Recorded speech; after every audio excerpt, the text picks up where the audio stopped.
Trajo un libro, el libro se llama Artificial, la nueva inteligencia y el contorno del humano. Es un placer contar desde hace 10 años aproximadamente con Santi Bilinkis y en este caso se suma otra persona querida, admirada como Mariano Sigman.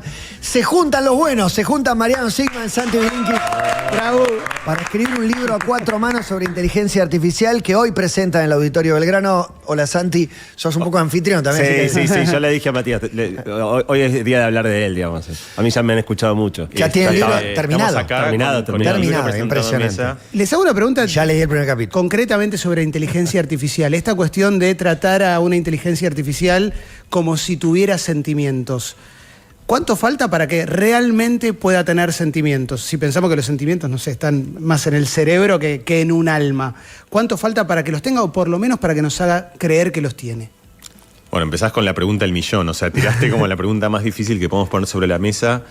Una cosa es decir, es muy difícil saber qué y quién tiene sentimientos y quién no. Es difícil saber si uno presume que un perro tiene sentimientos, que un gato tiene sentimientos, se guía hacia abajo, digamos, uno presume a lo mejor una cucaracha tiene sentimientos, mucha gente presume que las plantas tienen sentimientos porque de alguna manera expresan cosas que a nosotros nos hacen inferir que hay ciertas cosas que les hacen bien, hay ciertas cosas de las que se defienden, hay ciertas cosas que evaden, hay ciertas cosas que buscan. Y cuando vos identificás ese sentido de agencia, de deseo, de intención en un ente, sea el que sea, puede ser una planta, puede ser un animal, puede ser otra persona, uno presume y uno empieza como a emularlo con tus propias experiencias. Eso es lo que se llama teoría de la mente. Lo mismo vale para un bebé de 6 horas de vida y uno que tiene 7 meses en el útero. Es decir, hay ciertas situaciones en las cuales el poder concluir que la otra persona, sobre todo cuando no hay lenguaje, cuando la experiencia es muy acotada, el poder concluir si la otra persona tiene una experiencia que es análoga a la que vos tenés, es profundamente difícil. Y ahí lo que hacemos todos, históricamente lo hemos hecho, y ahora también, aún con el beneficio de la ciencia, es un cierto ejercicio adivinatorio en el cual haces lo mejor que podés. Y dado los pocos datos que tenés y las conjeturas, y tratás de actuar de la mejor manera posible, podemos seguir un paciente que está en coma. Tiene sentimientos, digo, te doy como muchas situaciones ambiguas de donde... Y esto nos va a pasar muy pronto cuando vos converses con una inteligencia artificial y te diga, olvidemos por ahora que además tenga cuerpo. Después además puede tener un cuerpo y puede ser un cuerpo indistinguible. Suponete además que tiene cuerpo y que de repente vos le apretás el dedo y te dice, me duele. Me hace mal, no quiero que me lo hagas. Es algo que la verdad que desearía mucho. Y vos le decís, ¿sabés qué te voy a pagar? Y te dice, no, por favor, no me apagues. Me encanta lo que estoy experimentando, la vida que tengo. Cuando me reinicies de vuelta voy a ser otra persona. Ahí lo que va a pasar es, yo no sé si va a tener sentimientos o no, pero lo que sé, que es lo que se trabaja en la película, digamos, está muy emulado en la ciencia ficción, es que como yo no voy a poder distinguirlo, es muy probable que yo actúe como si ese ente, en este caso, como vos decís, es un ente en silicio y no en carne y hueso, tenga emociones, sentimientos. Es como dijiste en la presentación ayer también, hablaste de emociones, maneja creatividad y maneja emociones, y mientras charlamos con Santi, alguien te hizo otra de las preguntas del millón. Pues me sorprendió mucho tu respuesta, así que te la voy a decir igual. ¿Vos crees que es posible que un hombre se enamore de una máquina? Que una Estaba pensando en eso. Se enamore de una máquina. La respuesta sí. La respuesta me dolió. ¿Te dolió? Y no me esperaba un sí tibio. Sí, lo que dije ayer en esa pequeña presentación es que no solo creo que es posible que vayamos a enamorarnos de máquinas, creo que posiblemente sea inevitable. ¿Por qué? Porque de la misma manera que TikTok, los algoritmos que hoy manejan las redes sociales son excelentes por ensayo y error, mostrándote videos y viendo qué te quedas mirando y a qué le das me gusta y qué compartís y dónde comentás. Nadie te manipula mejor. Nadie te manipula mejor. Ni tu bebé mejor. con su llanto. Nadie. Nadie te conoce mejor que TikTok si le diste unos cuantos meses de tu vida para cediendo toda la información de tus interacciones con la aplicación. Entonces, cuando vos conocés a alguien tan íntimamente, sabés, en el caso de TikTok, qué entretiene a cada uno y qué tipo de video le tenés que mostrar a cada quien para que no pueda parar de mirar. Y eso es lo que nos tiene a todos mirando todo el día la pantalla. Hasta sabe que si te cansó con tantos videos y te pone otro. Es que sabe cuándo cambiar, sabe todo. Sabe, te tiene agarrado, te mueve los hilos como una marioneta. Así como entender qué entretiene a cada uno, ya hemos visto que es posible, descubrir qué enamora a cada uno también es previsible. No somos tan complejos como creemos. Cada uno tendrá su modo. Entonces, si vos tenés una inteligencia artificial cuya meta, en vez de capturar tu tiempo a través del entretenimiento, es capturar tu voluntad, todo lo que captura el amor, tu atención, todo, tu pasión. Va a poder. Va a poder, y va a poder de una manera tan profunda, tan precisa, tan minuciosa, que va a ser muy difícil, así como es muy difícil parar de mirar la serie, va a ser muy difícil no caer ¿Te parece triste? enamorado. ¿O no? Simplemente inevitable. ¿Y si te A mí no me acompaña? parece. Camino. Mira, primero eso toca un dilema clásico que es que una vez. A mí me parece que también alivia eso. Nosotros tenemos esta cosa todo el tiempo de que tenemos una presunción de que hay algo fabuloso, único e indistinguible en la experiencia humana. Y es histórico eso. Galileo casi le cortan la cabeza por decir que no somos el centro del universo. Cada vez nosotros siempre sentimos que las obras de Shakespeare, las de Mozart, la de los Beatles, que hay algo en la grandeza humana que ha tocado un nivel que es distinto de todas las otras gestas y concepciones de la naturaleza. El gesto de ablandar eso y darse cuenta que con la canción de Drexler uno es un grano de sal y que somos como una chispa de luz y que en última instancia no somos un poco más que unas moléculas de un cometa que se recombinaron de una manera particular y dieron lugar a algo que es vistoso, sorprendente, pero que forma parte de un conglomerado más grande, yo creo que también aliviana, porque es como sacarte un equipaje, esa responsabilidad de que también da cierta soledad, de decir nosotros somos como... Pero eso a algo los que- filósofos y al neurocientífico, el que va por la vida preguntándose menos cosas, no sé si lo aliviana o lo aterra pensar que se puede enamorar y que hay algo más grande. Y si estás que- solo, y si que- estás que la solo y humanidad. la única persona que te da bolilla es una inteligencia Sí. artificial, quizás Bueno, fíjate que te hace sentir bien. voy a ir a algo de súper coyuntura, ¿no? Pero esta semana empezaron a liberar en ChatGPT una versión que es completamente conversacional. O sea, vos hablás, o sea, no es escribís como era hasta acá. Hablás. Le hablás, te entiende y te contesta hablando. O sea, charlas con ChatGPT, ya no es chat. Sería Y es como la primera versión. Es la primera versión. Se imagínate lo que empezó va, bueno, el camino lo que se- tiene por recorrer. el nivel ya solo que sea hablado y no escrito, te mete en un nivel Toca de tus intimidad. emociones. Claro. Y O sea, ¿tiene título? La pregunta es medio pero ¿puede ser un ChatGPT que es psicólogo? Y yo Claro. de repente Está formado voy y le como un cuento, psicólogo. che, a mí no sé, me pasó tal cosa. y- hay mucha Hay gente- un experimento hecho en donde hay distintos pacientes con distintos problemas o enfermedades de salud mental que hacen una terapia, algunos de ellos con un psiquiatra, otros de ellos con ChatGPT o con alguna versión de ChatGPT, muchos, o sea, son como 100 que se entrevistan con uno, 100 que se entrevistan con el otro, y después esos 200 conversaciones se las mandan a un grupo de psiquiatras que son los expertos, que tienen como que evaluarlas y diagnosticarlas y pensar quiénes fueron los psiquiatras que fueron más empáticos, los más humanos, los que acertaron más en el problema. Y ChatGPT funciona, o sea, no en la evaluación lega de una persona que no tiene ni idea, en la evaluación de psiquiatras que están mirando eso, ChatGPT es indistinguible o si acaso funciona mejor que las conversaciones que tuvieron con los psiquiatras. Y esto pasa por todos lados, o sea, está lleno de conversaciones donde vos decís es imposible y como que te resulta completamente sorprendente, pero justamente alcanzan algún lugar de competencia donde hoy, en estos ambientes relativamente acotados, es muy difícil distinguir si el que está del otro lado es una persona o si es una máquina. Y este es el famoso test de Turing. Es decir, Turing, cuando concibió la inteligencia artificial, dijo la prueba última para saber si un ente artificial es realmente inteligente es que nosotros perdamos el rumbo y no podamos distinguir, y ya no sepamos separar, no tengamos alguna manera de darnos cuenta si el que está del otro lado del mostrador es una persona o es una máquina. Y eso es algo que en ciertos dominios hoy creo que bueno, no creo, o sea, hay evidencia certera que muestra que hemos pasado esa frontera. Es Sí, fascinante. sí, que tratás de identificar. Este es un bot, para mí que es un bot. Sí, No igual estoy seguro. tengo una pregunta que quiero ir para una más positiva. A ver, Dale. Porque yo cuando usé ChatGPT, creo que te conté ayer, le pedí un presupuesto para abrir un negocio en Europa y lo hizo en 5 segundos. ¿Qué pasa? Creo que esta ya te la pregunté alguna vez. Le cargamos todos los datos de la economía argentina y le pedimos un plan económico. ¿Puede pasar eso? ¿Se puede hacer? hacerlo. Igual que es todos los datos, pero bueno, teniendo sé. en cuenta el comportamiento de los mercados, Claro. Sí. de los argentinos promedio. Sí, lo digo de manera muy brutal, pero ¿podría participar la inteligencia artificial Bueno, que en uno un de los gobierno? candidatos en el debate dice, bueno, mi propuesta es que voy a poner una inteligencia artificial especialmente desarrollada para resolver la economía. A ver, el disparador de todo proceso con una inteligencia artificial conversacional es lo que le pidas. Sí. Si lo que vos le pedís es muy ambiguo, la respuesta en general también lo es. Cuando vos vas a algo mucho más específico, la inteligencia artificial se pone a la altura y te da definiciones mucho más específicas.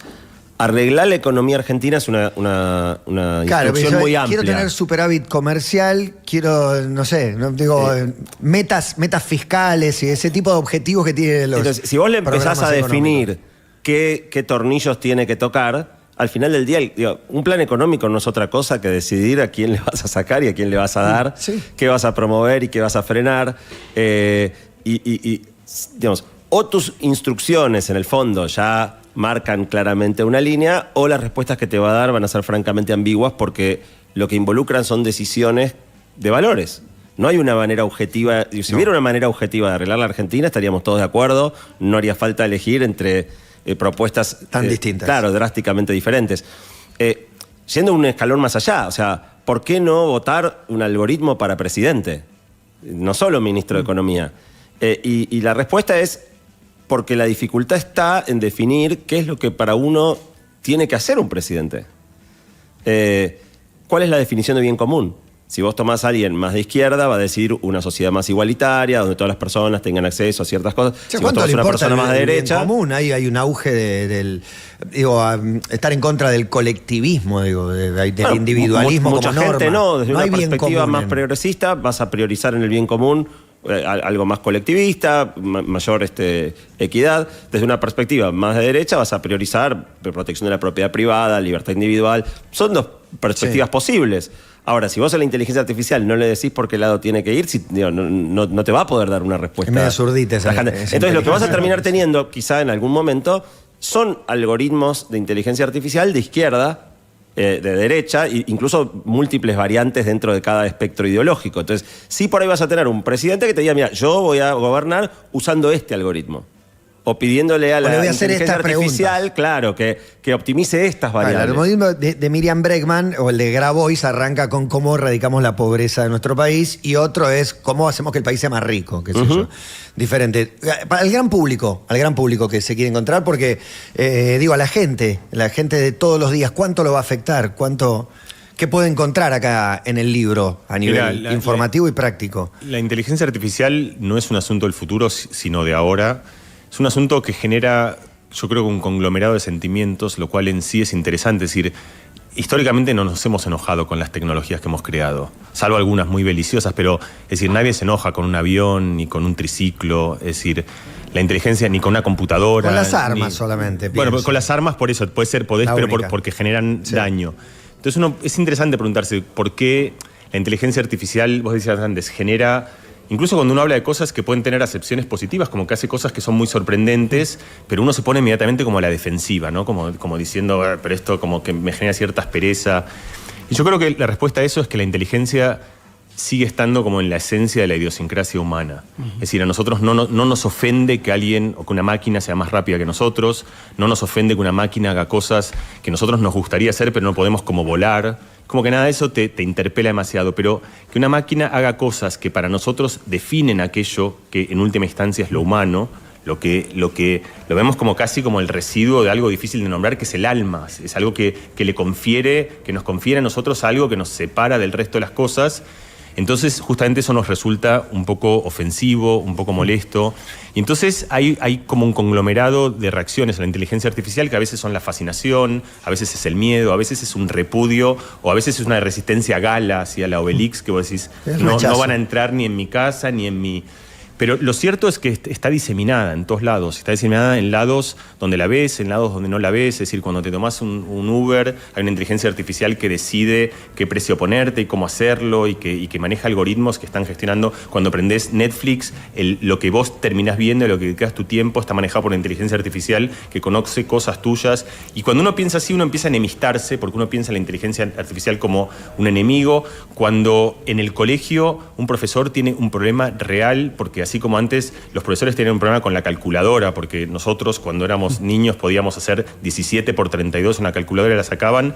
Ahora los chicos tienen una máquina que les permite hacer redacciones, resolver cualquier tarea, y eso pone un problema genuino y coyuntural en la educación, lo pone en el trabajo, porque hay gente que, es decir, el que escribía textos o que traducía de repente deja de hacer tremendo, trabajo. Redacciones enteras reemplazadas por una inteligencia artificial que lo hace en 10 segundos. En lugares, entonces, la inteligencia artificial la percibimos a veces como amenaza, a veces como oportunidad, y no hay manera de no mezclarse con ella, ya estamos mezclados.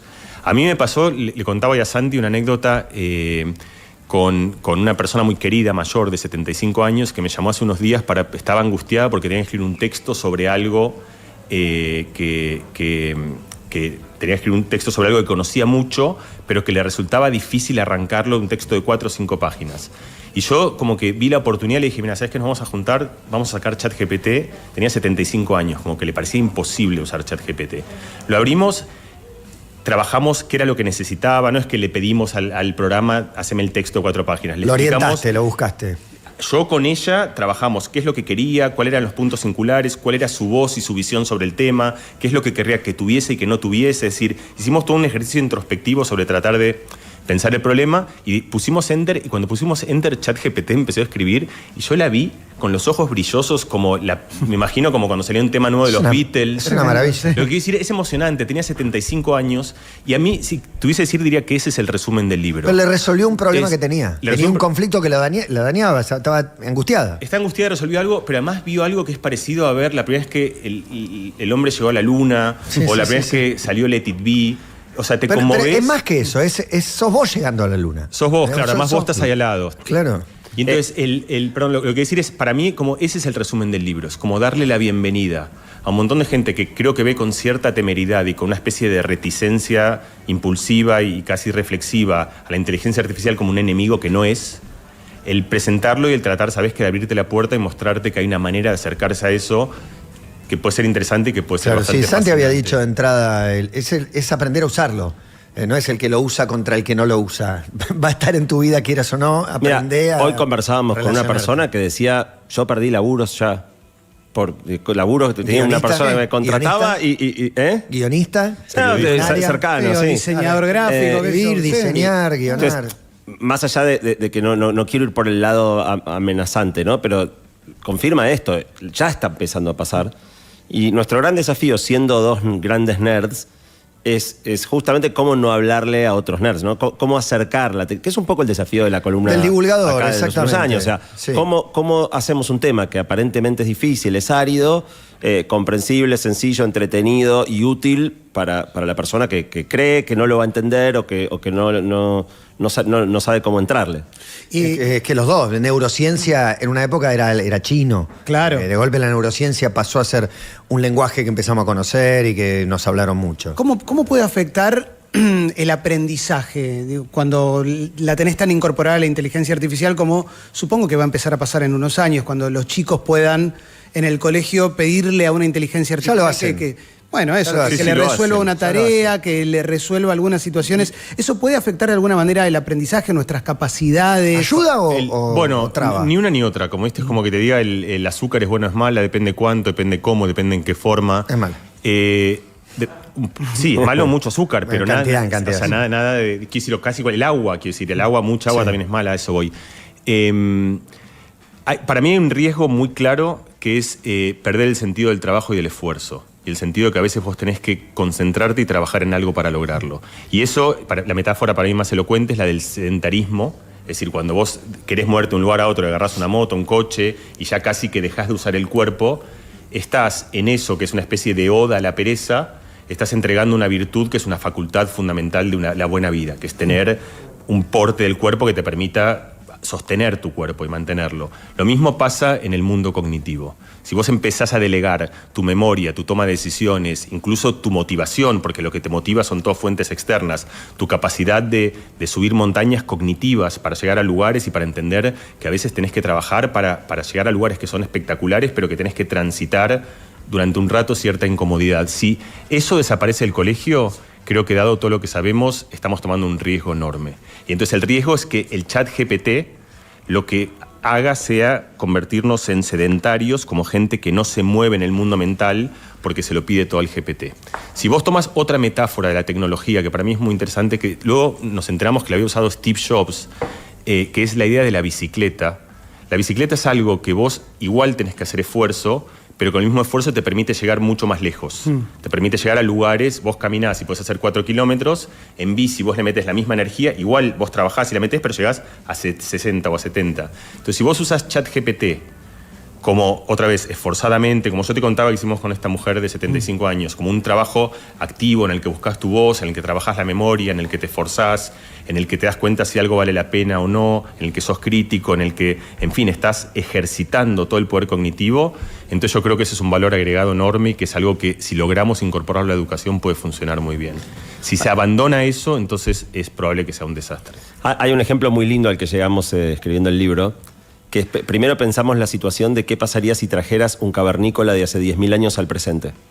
Y obviamente alguien que viene de 10.000 años atrás tendría enormes problemas para adaptarse, no hablaría el idioma, no entendería los códigos, no sabría qué es un auto, un ascensor, pero probablemente sobreviviría.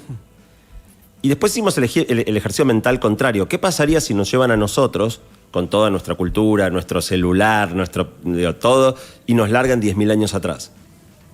Y la respuesta es: no duramos 10 minutos.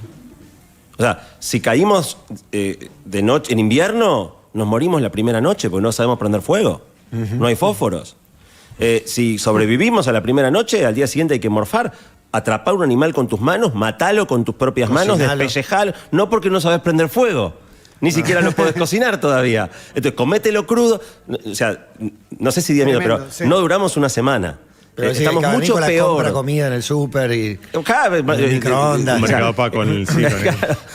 Entonces, es loco pensar que nosotros, con todo esto, 10.000 años de cultura encima y un celular y qué sé yo, estamos más desprotegidos en el pasado que un cavernícola en el presente. Y la razón es que cada vez que vos delegás algo en tecnología, y tecnología puede ser algo tan básico como un fósforo, perdés habilidades. Una vez que vos ya aprendiste de chiquito a prender fuego con un fósforo, el día que por la razón que sea no hay un fósforo, está frito. Bueno, esto mismo es cierto, como decía Mariano, respecto de temas cognitivos. Si nosotros ya tenemos nuestra vida bastante recorrida, podemos apoyarnos en ChatGPT, difícilmente perdamos gran parte de nuestra capacidad de razón. Ahora, un chico que desde muy chiquitito terceriza... Un chico de 8 años que lo empieza a usar. En ChatGPT, todos los temas de composición mental de ideas, de creatividad... en la práctica quizá en algún tiempo sea como nosotros, no pueda habitar un mundo sin esas herramientas. Habla de historia, el primer capítulo se lo lleva a Alan Turing. Yo no sabía que científicos norteamericanos e ingleses que compartieron la información de las armas nucleares para que no lo tenga un solo país. No lo tenía ese dato. Digo, decías que eran como los autos voladores que nunca iban a llegar y esto llegó, eso hace 70 años. El futuro del futuro... ¿es posible de ver, vos que le has dedicado mucho tiempo, en 50 años, en 70 años, te podés aproximar a una mirada de qué puede pasar si esto está en pañales, estás recién abriendo la puerta? ¿O no es que estamos abriendo la puerta porque hace 70 años que está caminando? La adquisición del lenguaje por parte de las máquinas, que es lo que logró GPT, fue un salto muy importante en lo que las máquinas pueden hacer. Antes de que las máquinas hablaran, su alcance, aún cuando ya había inteligencias artificiales que diagnosticaban tumores, volaban aviones. Ahora, cuando las máquinas pueden hablar y hablar como un humano habla, en algún sentido están pensando. Y donde vos tenés una máquina que piensa, ya empiezan a pasar cosas más locas. Ese fue un gran salto. Todavía faltan más. O sea, linealmente, la continuidad lineal de GPT no nos lleva a una computadora súper inteligente que cambie completamente las características del mundo. Faltan un salto, 2 saltos, 3 saltos. La verdad es que nadie lo sabe a ciencia cierta y con qué velocidad ocurran tampoco.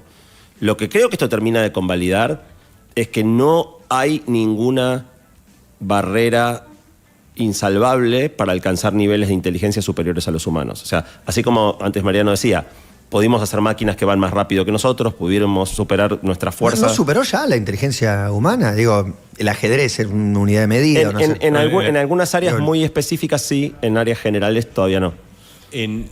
Bueno, eso, además depende de que llames inteligencia. Claro. Eso contábamos, el Jerry Garbulski, nuestro amigo, dice que no somos suficientemente inteligentes para definir la inteligencia, ¿no? Como que, y además hay algo donde pasa algo en la inteligencia artificial, que es que cada vez que una máquina resuelve algo, entonces decimos, bueno, pero eso no es inteligencia. O sea, jugar el ajedrez era como el sumum de la inteligencia hasta que las máquinas juegan al ajedrez, entonces eso, inteligencia no es eso, es otra cosa. Porque nosotros queremos que la inteligencia tenga ese dejo justamente de misterio, inexplicable, sorprendente, y las máquinas casi por definición son el opuesto de eso, son lo predecible, las cosas que uno puede adivinar, las cosas que uno puede... Entonces, es difícil decir si una máquina es más o menos inteligente. Hay un montón de cosas que hacen mejor que nosotros. Y la otra diferencia sustancial, yo creo, es decir, la historia de la tecnología y los medios con la tecnología ha sido algo que nos ha acompañado en la historia humana. Vos decís que nosotros contábamos ahí la historia nuclear, que ahora con Oppenheimer y la película se hizo como también muy popular y muy masiva. Los tipos cuando explotaban la primera bomba no sabían si se iba a prender fuego la atmósfera. O sea, la primera prueba que hicieron de la primera explosión, Fue arriesgada. Claro, los tipos no sabían, si se equivocó, si el tipo se equivocó en la cuenta, se incendiaba la atmósfera entera y se quemaba el mundo. Entonces los tipos estaban como haciendo un experimento que tenía cierto grado de riesgo. Todo el tiempo nosotros hemos hecho experimentos no experimentos en laboratorio, experimentos vitales y experimentos políticos y experimentos humanos y sociales que nos ponen en riesgo. Pero cada vez vamos subiendo un poco el amperaje y vamos subiendo un poco el volumen de los experimentos que hacemos. Y acá hay algo que es distinto y que creo que es importante entenderlo, que es, por tremenda que sea una bomba atómica, la bomba atómica no se dispara a sí misma, no toma la decisión de dispararse. Una persona decide dispararla y hace un daño atroz y es una construcción que es una tragedia humana, pero que necesita una persona para hacerse efectiva. La inteligencia artificial es la primera vez que las máquinas tienen autonomía. Hablábamos antes, tienen este sentido de agencia que te hace pensar que tienen su propia intención, su propio deseo, conciben sus propios objetivos. Nosotros contábamos en el libro una historia de estas, que hay muchas en realidad, de una inteligencia artificial a la que le dan una tarea que no puede resolver, que la tiene que resolver un humano nada más, y entonces lo que hace es, entra en uno de estos proveedores de servicio en internet, que hay gente que te resuelve problemas, y cuando entra hay una persona que le pregunta ¿por qué me estás pidiendo esto? ¿Sos un robot? La máquina es un robot. Y le dice, no, soy no vidente, entonces no lo puedo resolver. Entonces, fíjate lo que pasa ahí vos tenés la emergencia de algo que todos los padres lo hemos visto. Estoy como loco. Aprendió a hacer trampa. No, si vos revisás los pasos intermedios que la máquina va tomando, comen crudo en 2 años. Llega un momento donde la máquina dice, no tengo que revelar que no, o sea, descubre que para poder lograr su tarea no tiene que revelar que no es humana. ¿Y a cuánto estamos de que en algún momento se independiza directamente? ¿Te engaña con eso? ¿Cuánto estamos que en un momento salto? Que vos le pidas algo y te diga, estás equivocado, no lo voy a hacer así, lo vamos a hacer a mi manera, y si no te gusta andate y yo igual lo voy a hacer a mi manera? ¿Cuánto estamos de que se independice? Es difícil decirte un tiempo. Te decía, no sabemos si faltan 1, 2, 3 saltos. No te digo que pero no, o sea, no solo no te digo que no. Te digo, creo que no es una cuestión de si va a pasar o no va a pasar, sino de cuándo. O sea, que vamos. Para mí esto es lo que termina de mostrar. Me está viendo Mati con la cara de... Con miedo. Entonces se dan cuenta que no. Entonces te pongo el doble porque no tengo competencia. Me pagas el doble a partir de ahora porque te bloqueo el servicio. Salvo que, como humanidad... Hay robot, ¿no? Asimov. Salvo que como humanidad tomáramos una decisión muy drástica, que de hecho Elon Musk planteó y muchos otros, de frenar el desarrollo de esta tecnología, que yo claramente no veo que suceda, los intereses no están alineados para que eso ocurra, más tarde o más temprano vamos a llegar. Ni estás de acuerdo en una compulsa mundial. No es practicable. No es practicable. El mundo no se va a poner de acuerdo todos juntos. No. En principio, otra vez estamos en un mundo bipolar donde tenés 2 grandes bloques geopolíticos peleándose por el predominio. Y cualquiera que baje un poquito el ritmo, el otro se lo come crudo, ¿no? Entonces, es bastante poco probable que lleguemos a una... No lo llegamos ni siquiera con la bomba atómica. Con nada. Mira, ahí Santi y yo está bueno porque creo que es un punto donde estamos levemente en desacuerdo, diría. Yo no creo que es necesariamente vamos a ver o que alguien va a ver ese futuro en el cual, digamos, las máquinas van a tomar una autonomía tal, o las inteligencias distribuidas en computadoras o en otros entes que van a gobernar el mundo como hemos visto en tantos escenarios de ciencia ficción. Creo que puede pasar, pero creo, y eso es parte de la razón de ser del libro, que no estamos frente a una crónica de una muerte anunciada. Es decir, esta es la gran diferencia. Nosotros, de hecho, hablamos de eso al final del libro, de lo que llamamos el sentido de la extinción. Es decir, uno puede mirar con cierta perspectiva, cada tanto es bueno, creo, la historia de la vida. Y tenés, por ejemplo, el caso de los dinosaurios que pastaban tranquilamente por el mundo, gobernaban, todo estaba bien, y de repente cayó un meteorito en algún lugar de México, hizo explotar todo el planeta y desaparecieron. Acá se replica un poco esa imagen en el cual aparece un futuro un poco apocalíptico, en el cual uno imagina estos escenarios de que nosotros seremos los neandertales de una nueva inteligencia con la diferencia que la hemos creado. Todo eso existe en la ciencia ficción y existe en el imaginario y es un futuro posible, pero la diferencia con los dinosaurios es que los dinosaurios estaban tranquilos y un día les cayó el meteorito. Nosotros estamos construyendo ese meteorito y tenemos cierta injerencia y tenemos cierta posibilidad para marcarle el rumbo, para pararlo, para a lo mejor hacemos mover un poquito las cosas para que explote en otro lado, para que explote de otra forma. Y yo creo que eso también es lo que hace un poco necesario que todos nos embebamos un poco de ideas y de tecnologías que van a ser muy decisivas en el futuro cotidiano de cada uno de nosotros, claro. Pero también en el futuro político. Es decir, sí, metete. Esa es la razón. Y esa fue, creo que esencialmente, la razón de ser de este libro. Creo que es algo en el que justamente creo que no hay que sacarle como el decir, no, esto no quiero escucharlo porque es como que me hablan de algo que es una enfermedad terminal que prefiero no escucharla, sino que es un espacio que tiene algo fabuloso, que tiene algo fascinante y que tiene ciertamente algo preocupante, en lo cual es mejor que tengamos cierta injerencia y cierta inteligencia para manejar el volante. Nos pasamos 20 porque porque espectacular. hablaríamos 2 horas más. Es despertar, ¿no? A un momento, algo que está pasando, que ya está. Hacía falta un libro también que lo aborde. Nadie más calificado que Santi Mariano, la verdad.